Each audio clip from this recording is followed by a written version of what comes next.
Hello everyone, welcome to All Curiosity. Today we are going to look about an interesting poem, Where the Mind is Without Fear. Is the poem written by Rabindranath Tagore before India's independence. It is considered as a prayer indicating how India should look after independence. It was composed around 1900. It's in Bengali origin, which was published in 1910, and also it is included in the Gitanjali. Its English edition was published on 1912, and this poem appeared as the 35th poem in the English Gitanjali. On 1913, Rabindranath Tagore got Nobel Prize for his Gitanjali. On 1917, this poem is considered as Indian prayer at the Indian National Congress session in Calcutta, where the mind is without fear and the head is held high.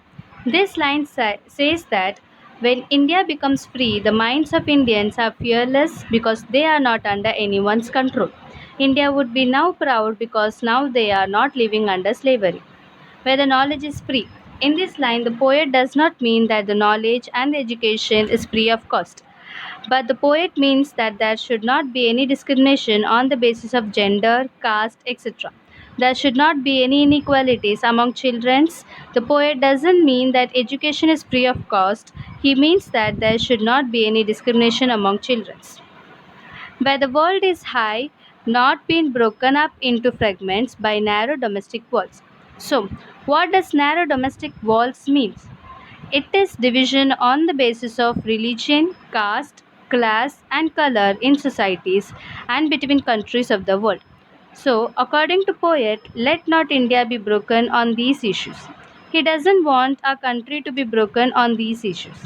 The next line is where words come out from the depth of truth. The poet wants our country to be trustworthy. Each and every words of the countrymen should come from the depth of the truth. Where tireless striving stretches its arms towards perfection means a continuous effort and struggle should be towards perfection. Where the clear stream of reason has not lost its way into the dreary desert sand of dead habit. What does these lines mean? From these two lines, the poet wants to convey to us that the society should be like everyone should feel free to say the truth. There should not be any superstition. With truth, we should go towards perfection. And this all habits should be in ourselves. And what does these dead habits mean?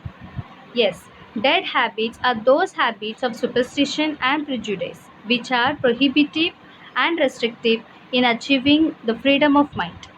Where the mind is led forward by thee into overwhelming thought and action into that heaven of freedom, my Father, let my country awake. These last three lines indicates that Rabindranath Tagore, the poet of the poem, directly talking to the God by ever-ending thought and action. By these words, the poet means that the expression of thought, birth of new ideas and creation, and a relentless pursuit of excellence through hard work. These lines means that the mind should be led by you, God. The author is directly talking with God. It should be broadening the outlook and attitude.